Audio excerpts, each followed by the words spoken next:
합시다.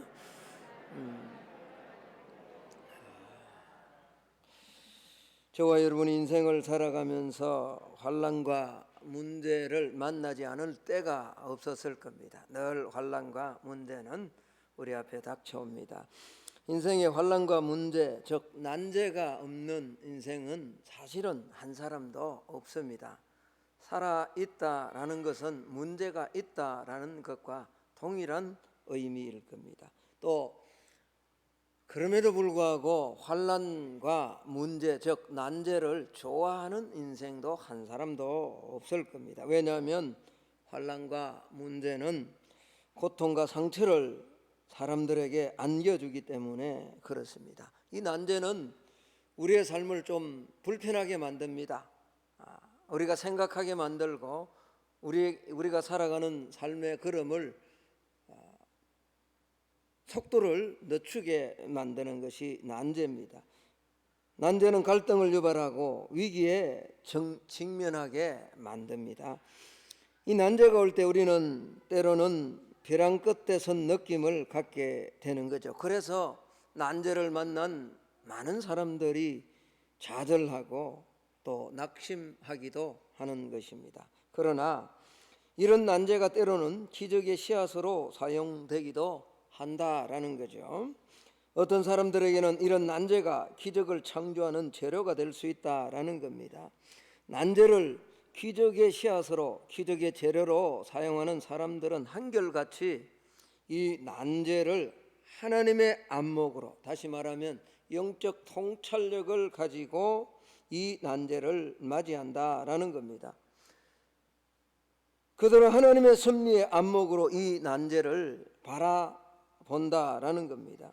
이 난제를 잘 풀어가는 지혜로운 사람들은 항상 이 난제를 이제 힘들겠구나, 어렵겠구나, 그렇게 끝나는 것이 아니라 그 어려움과 고통과 갈등과 문제를 통해서 또 다른 어떤 것들을 예비하고 계시는구나 라고 긍정적으로 본다라는 겁니다.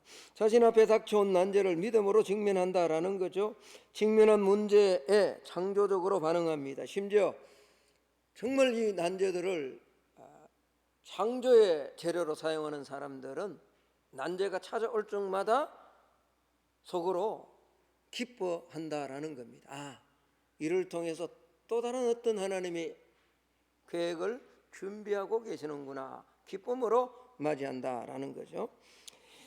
나아가 이 난제를 변화의 도구로 바라봅니다. 난제를 적으로 보는 것이 아니라 친구로 삼는다라는 겁니다. 어떤 사람이 당뇨에 걸렸습니다. 어떤 사람은 그 당뇨 때문에 늘 힘들어하게 하고 불평하고 원망하며 살아가지만 어떤 사람은 이 당뇨 때문에 운동을 시작해요. 그리고 오히려 옛날에 그냥 아무 생각 없이 먹던 그런 음식들을 절제하기 시작합니다. 그래서 마치 적이 아니라, 나를 힘들게 하는 것이 아니라 그 당뇨가 나의 친구인 것처럼 멀리하지도 않고 가까이 하지도 않고, 그러면서 자신을 컨트롤함으로 오히려 더 건강한 삶을 살아간다라는 거죠. 난제를 스승으로 보고 새로운 배움의 기회로 사용한다라는 겁니다. 우리가 문제를 적으로 보면 문제가 우리를 공격합니다. 그러나 우리가 문제를 친구로 삼고 스승으로 대하면 문제는 우리 곁에 와서 대화를 하기 시작한다라는 거죠. 문제는 우리로 하여금 하나님께 나아가도록 자극하고요, 이 난제는 우리에게 교훈을 주고 지혜를 주는 겁니다. 너의 삶을 다시 한번 돌아보라고 엄밀하게 아주 조용하게 우리에게 코치를 해준다라는 겁니다. 문제 속에서 기회를 엿볼 수 있도록 우리의 눈을 열어주죠. 난제 속에서 비전을 볼 수 있도록 우리의 생각들을 새롭게 해준다라는 겁니다. 성경은 난제 때문에 하나님을 만나고 하나님의 기적을 경험한 사람들의 이야기로 가득 차 있다라고 해도 과언이 아닐 겁니다. 가나 혼인잔치에 포도주가 모자랐기 때문에 물로 포도주를 만드시는 예수님의 기적을 경험하게 되었던 거죠. 빈들에 먹을 것이 없었기 때문에 작은 아이의 손에 있던 오병이어 보잘것없는 그 양식이 주님의 손에 돌려졌기 때문에 그런 예수님의 기적을 경험하게 되는 거죠.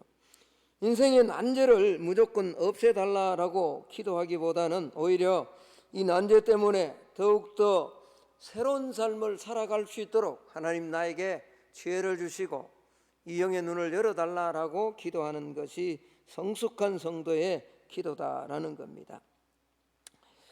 여러분이 직면하고 있는 난제가 무엇이든 그 문제를 기적의 재료, 창조의 재료로 삼을 수 있는 성숙한 성도, 지혜로운 성도들이 될 수 있기를 예수님 이름으로 축복합니다.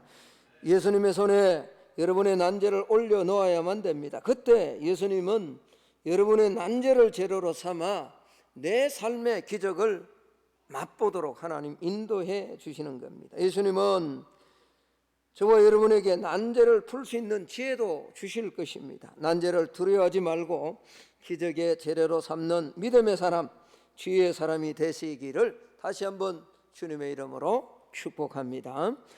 오늘 이 시편 46편은 극도의 어려운 상황, 그야말로 난제 가운데 난제를 만나서 피난처가 되시고 환난 가운데 전쟁 가운데서도 도우시는 하나님을 찬양하는 시입니다.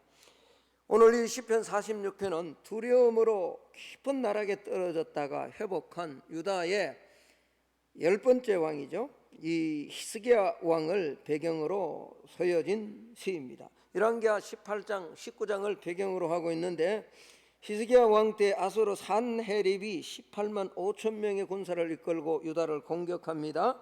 예루살렘을 제외한 남유다 전체가 초토화되었고 마지막 남은 예루살렘 성마저도 곧 함락될 위기에 놓였습니다.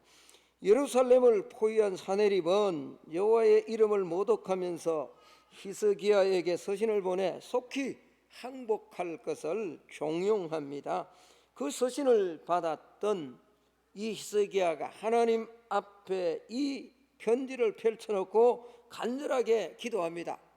열왕기하 19장 19절에 보면 우리 하나님 여호와여 원하건대 이제 우리를 그의 손에서 구원하옵소서. 그리하시면 천하 만국이 주 여호와가 홀로 하나님이신 줄 알리이다 라고 그렇게 하나님 앞에 간절하게 기도하는 거죠. 그런데 그날 밤 기적과 같은 놀라운 일이 그 앞에 일어납니다. 하나님은 아수르 진영에 천사를 보내어 하룻밤에 군사 18만 5천 명을 시체로 다 만들어버립니다. 다음날 아침에 가서 보았더니 그 많은 군사들이 다 죽임을 당하고 그렇게 조롱하던 산헤립과 이 아수르 군대가 물러갔다라는 거죠. 일생일대 위기와 환난 중에서 큰 도움을 만난 거죠. 그래서 그는 이 엄청난 환난을 극복한 후에 하나님을 향해서 오늘 1절에 이렇게 고백합니다. 우리 같이 한번 1절을 읽어보기를 원합니다. 같이 읽습니다. 시작. 하나님은 우리의 피난처시요 힘이시니 환난 중에 만날 큰 도움이시니라. 할렐루야.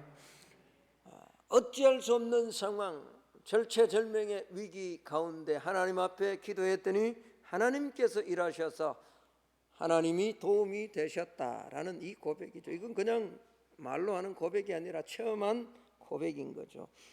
히스기야는 왜 하나님을 향해서 환난 중에 만날 큰 도움이다라고 고백할까요? 하나님은 왜 환난 중에 만날 큰 도움이 되시는가? 오늘 두 가지를 좀 살피기를 원합니다. 첫 번째, 하나님만이 저와 여러분의 인생의 진정한 피난처가 되시기 때문에 그렇다라는 거죠. 옆 사람과 한번 인사합시다. 하나님만이 진정한 피난처가 되십니다. 오늘 본문 시편 46편 1절과 7절과 11절에 반복해서 시인은 고백합니다. 하나님은 우리의 피난처시오. 하나님은 우리의 피난처시오. 하나님께서 환난 중에 만날 큰 도움이 되시는 이유는 하나님만이 진정한 피난처가 되시기 때문에 그렇습니다.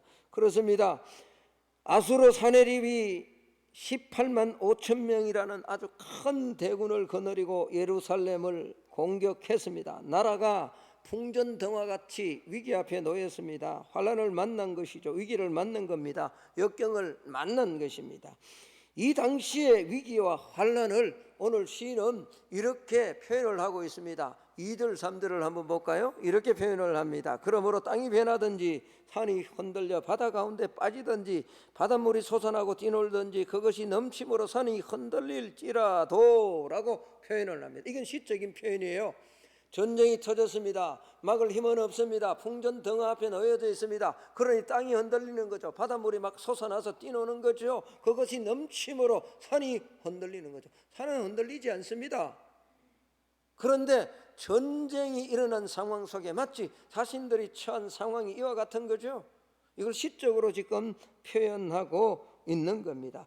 이런 위기 앞에 놓인 히스기야 왕은 도저히 그들을 감당할 능력이 안 됩니다.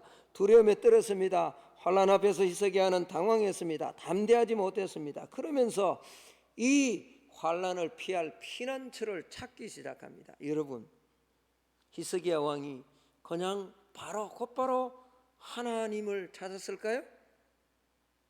그렇지 않습니다. 히스기야도 생각이 있는 사람이고 인간적 방법을 강구할 줄 아는 지혜가 있는 사람이죠. 그래서 이 환난을 벗어나기 위해서 히스기야는 신하들을 보내서 아수르 사네립에게 통사정을 합니다. 안 통합니다. 평화협정을 맺고 많은 조공을 주겠다라고 군사협정을 맺자라고 해도 군대를 빼지 않습니다. 그 다음에는 그는 예루살렘에 있는 은과 금 이런 것들을 다 모아서 뇌물로 사네립에게 바칩니다. 심지어는 성전에 있는 은, 금까지도 다 긁어 모아서 사네립에게 드리는 거죠. 이 정도의 뇌물을 주면 피난처가 될 것이라 라고 생각을 한 겁니다. 그러나 그건 진정한 피난처가 되지 못했습니다. 그러자 이제는 다른 피난처를 찾았습니다. 누구일까요? 주변국의 강한 나라였습니다. 힘 있는 나라였습니다. 아수르가 쳐들어왔던 북쪽과 맞먹어 힘을 가졌던 나라가 남쪽에 있는 애굽입니다. 애굽이 자신들의 피난처가 될 것이다 라고 생각을 한 거죠. 평소에 이스라엘과 친하게 지내던 애굽에 사신을 보냅니다. 우리를 좀 도와달라라고 애걸하는 거죠. 아수르와 버금가는 힘을 가진 애굽도 진정한 피난처가 되지 않았습니다. 우리는 전쟁에 도와줄 수가 없다라는 거죠. 평소에 그렇게 우호가 깊었던 애굽도 결코 진정한 피난처가 되지 못했던 겁니다. 모든 도움이 다 끊겼습니다. 여러분, 히스기야 왕이 어떤 왕입니까? 나이 25세 왕이 되어 여호와 보시기에 정직히 행했다라고 우리가 잘 아는 것처럼 솔로몬이 죽고 난 다음에 남북이 분열되고 북이스라엘에 19명의 왕, 남쪽에 20명의 왕이 있습니다. 북이스라엘은 한 명도 하나님 앞에 선한 왕이 없었습니다.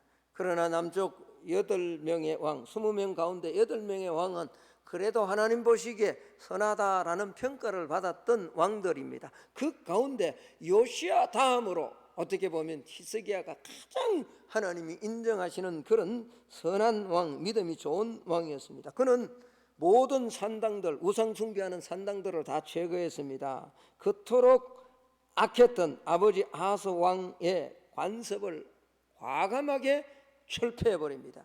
너스단이라는 너뱀까지도 다 제거해서 가루로 만들어버렸던, 누구도 하지 못했던 일을 과감하게 했던 그런 왕이었습니다. 하나님을 사랑했던 왕이고 하나님을 의지했던 남유다의 8명 왕 가운데도 가장 어떤가는 믿음의 왕이었다라고 해도 과언이 아닐 겁니다. 그런데 막상 아수르의 사네립이 쳐들어오자 포위하고 있으니 두려움에 질식돼 버린 거죠. 어려움이 다가오자 한순간에 이성이 마비되고 믿음이 작동하지 않았다라는 겁니다. 하나님도 보이지 않고 기도도 되지 않고 인간적 피난처를 찾아 위기를 모면해 보려고 온갖 애를 다 내어 보았다라는 거죠. 그래서 그는 뇌물도 써보았고 힘 있는 사람, 힘 있는 나라 의지해 보기도 했고 가진 방법을 다 써보는 거죠. 이것이 인간의 본성입니다. 그러나 우리도 알아야 됩니다. 삶의 문제가 찾아오면 이런 방법 저런 방법 다 써보죠. 그건 나쁜 것 아닙니다. 그러나 꼭 알아야 될 것 하나가 있습니다. 그것이 결코 진정한 피난처가 되지 않는다라는 거예요. 우리가 인생을 살아갈 때 환난과 위기는 예고하지 않고 옵니다. 환난은 예고 없이 다가옵니다. 대지진과 홍수, 태풍, 건강의 위험, 재정의 파탄, 관계의 파탄, 생각하지 않은 그런 위기들이 우리 앞에 다가옵니다. 어떨 때 속수무책으로 당할 때가 옵니다. 그렇게 내가 기도했는데, 그렇게 내가 말씀을 읽었는데 그런 위기 앞에 한순간 질식되어 기도가 나오지 않을 때가 있습니다. 이성이 작동되지 않을 때가 있습니다. 그러면 우리는 이런 방법 저런 방법 다 찾아봅니다. 왜? 그것이 피난처라고 생각되어지기 때문에 그러죠. 그러나 우리가 한 가지 기억해야 될 것이 있단 말이에요. 그건 다름이 아니라 그런 모든 것들은 일시적 피난처가 될 수는 있을지 모르지만 진정한 피난처는 아니라는 거예요. 진정한 피난처는 하나님이신 줄로 믿습니다. 하나님을 의지해요. 하나님. 이런 위기를 당하고 환난을 만나면 어디에 피할 곳이 없나라고 살핍니다. 대부분의 사람들이 생각하는 피난처는 보이는 것이나 보이는 세력들입니다. 사실 이 세상에는 여전히 피난처가 될 것처럼 보이는 것들이 참 많이 있습니다. 여러분, 피난처라는 말은 대피소란 말이죠. 전쟁이 일어났을 때 적의 화살을 피할 수 있는 견고한 요새, 외부의 공격에서 자신을 보호할 수 있는 장소가 바로 피난처입니다. 여러분은 무엇을 피난처로 삼고 있습니까? 진짜 하나님을 피난처로 삼고 있습니까? 아니면 여러분의 능력, 지성, 여전히 여러분들이 저금통에 모아둔 재물이 여러분의 피난처로 지금 여기고 있지는 않습니까? 그러나 돈으로도 능력으로도 권력으로도 해결할 수 없는 환난이 닥쳐올 때가 있습니다. 우리의 진정한 피난처는 여호와 하나님이심을 고백하는 저와 여러분이 되기를 주의 이름으로 축복합니다. 건강이 사라지고 물질이 사라지고 참 저와 여러분이 풍성한 시대를 살아가고 있다는 것을 여러분들은 꼭 기억해야 됩니다. 제가 이번에 선교를 다녀왔습니다만 살아가는 이 자체가 제가 이 한국 땅에 내리는 순간에 이런 땅이 어디 있나 이런 땅. 여러분 거기 선교사님이 뭐 큰 일을 하지 않습니다. 제가 볼 때. 그러나 그 땅에 사는 것 자체가 정말 선교예요. 살아가는 자체가.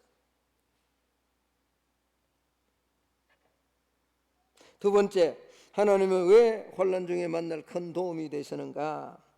하나님이 우리와 함께 하시기 때문에 그렇습니다. 오늘 7절 말씀을 한번 볼까요? 만군의 여호와께서 우리와 어떻게 한다고요? 함께 하시니 야곱의 하나님은 우리의 피난처다. 11절을 볼까요? 만군의 여호와께서 우리와 어떻게 한다고요? 여러분, 오늘 이 시인이 고백한 하나님이 우리와 함께 하신다라는 이 고백은 오늘 이 시간에도 저와 여러분의 고백인 줄로 믿습니다. 하나님은 우리와 함께 하십니다. 어떤 순간에도, 아무리 힘든 순간, 아무리 어려운 순간에도 하나님은 우리와 함께 하신다라는 거죠. 사람이 두려워하는 이유는 여러 가지가 있습니다만 가장 근본적 이유는 분리되어 홀로 있다라고 생각하기 때문에, 분리되는 두려움 때문에 사람들은 두려움에 사로잡힙니다. 인간의 두려움을 연구한 미실린 박사라는 분은 인간의 두려움은 영아기 때 3대 기초 두려움의 연장선상에서 일평생 사람은 두려워하며 살아간다라고 말합니다. 첫 번째, 영아기 때 가지는 두려움은 떨어짐에 대한 두려움이고요. 두 번째는 큰 소리에 대한 두려움. 그러니까 여기서 저기에 떨어지는 것에 대한 두려움이고요. 두 번째는 누군가 어디서 큰 소리가 나면 깜짝깜짝 놀라는 두려움이 있다는 거죠. 그리고 세 번째는 버려지는 두려움입니다. 분리라는 거죠. 분리. 부모로부터 분리, 자기가 지금 살고 있는 그곳으로부터 분리되는 이런 분리에 대한 두려움이 영아기의 3대 가장 기초적 두려움이다라고 했습니다. 사람은 어릴 때부터 분리에 대한 두려움이 있다라는 거죠. 저녁에 홀로 산길을 걸어가면 대부분의 사람들이 두려워합니다. 어른이 된 지금도 여러분 그렇지 않나요? 낮에 여러분 갈 때는 산소 옆을 지나면 두렵지 않고 밤에 가면 뭐 그게 이상한 게 나타나서 두렵나요? 그렇지 않거든요. 나 혼자 분리되어 뭔가 지나갈 때 뭔가 나타난다라는 두려움이 있기 때문에 사람들은 두려워한다라는 거죠.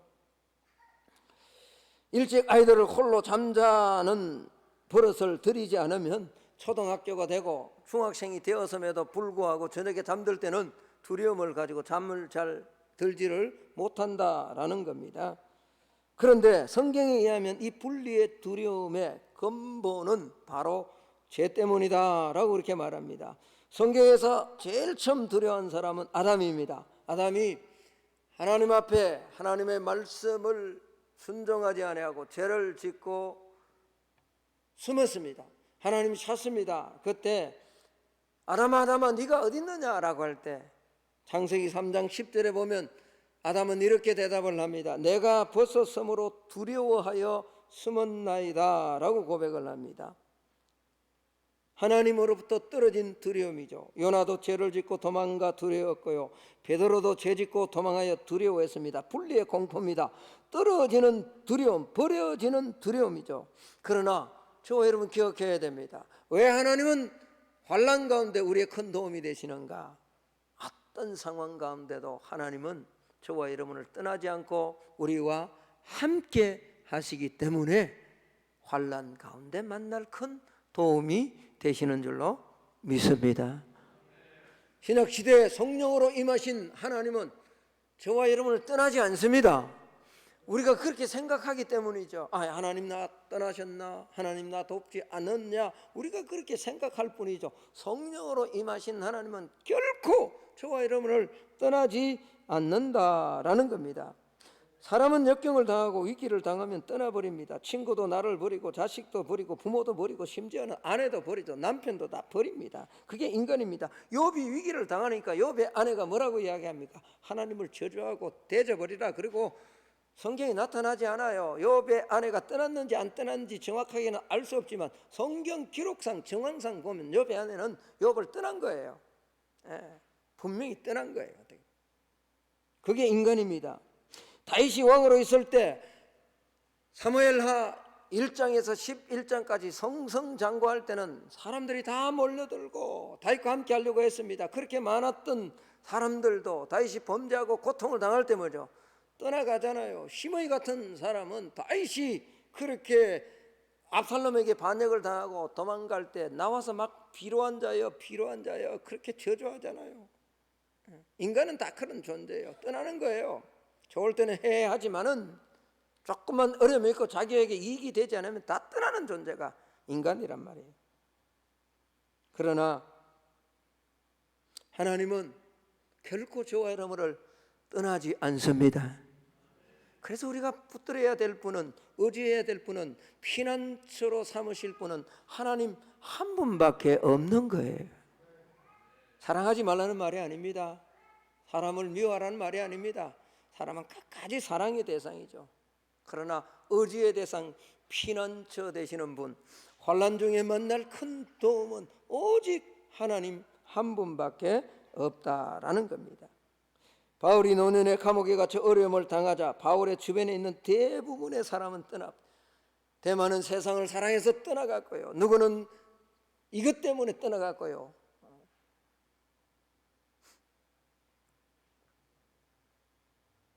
오직 한 사람, 그러나 그도 어떻게 보면 바울이 죽음을 당할 때는 함께 할 수 없는 사람이었어요.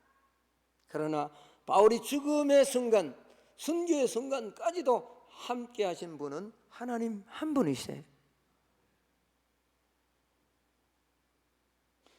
히스기야도 마찬가지입니다. 평상시에 하나님을 잘 믿고 의지한 사람입니다. 그런데 위기를 당하자 그는 하나님을 배신한 거죠. 성전의 기둥에 금까지 떼어 조공했고 하나님을 의지하기보다는 애굽을 의지했습니다. 하나님의 뜻을 물어보기보다는 인간의 방법으로 협상을 하려고 한 거죠. 베드로가 예수님을 배신하듯 배신하는 겁니다. 그런데도 하나님은 베드로를 버리지 않고 히스기야를 떠나지 않고 끝까지 히스기야와 함께한 거죠. 우리가 하나님께서 히스기야와 함께 하셔서 하신 일이 무엇인가를 오늘 본문을 통해서 알 수가 있습니다. 8절 말씀을 한번 볼까요? 이렇게 말합니다. 와서 여호와의 행적을 볼지어다. 그가 땅을 황무지로 만드셨도다. 이 무슨 말입니까? 애굽의 18만 5천 사네립의 아수르의 18만 5천 군대가 왔는데 그 군대가 머물렀던 그 땅을 초토화시켰다는 말이에요. 이는 시적으로 표현한 거죠. 깜짝 놀랄 일, 놀라운 능력, 놀라운 기적을 하나님이 베풀었다라는 겁니다. 그 막강한 권력을 가진 사네립을 죽게 하고 영원히 망하지 않을 것 같은 그 나라를, 그 군대를 초토화시키고 물러가게 하셨다라는 말입니다. 9절 말씀을 한번 볼까요? 전쟁을 끝내버린 거예요. 9절입니다. 그가 땅끝까지 전쟁을 시게 하시며 활을 끄고 창을 끄르며 수레를 불사르시는도다. 할렐루야.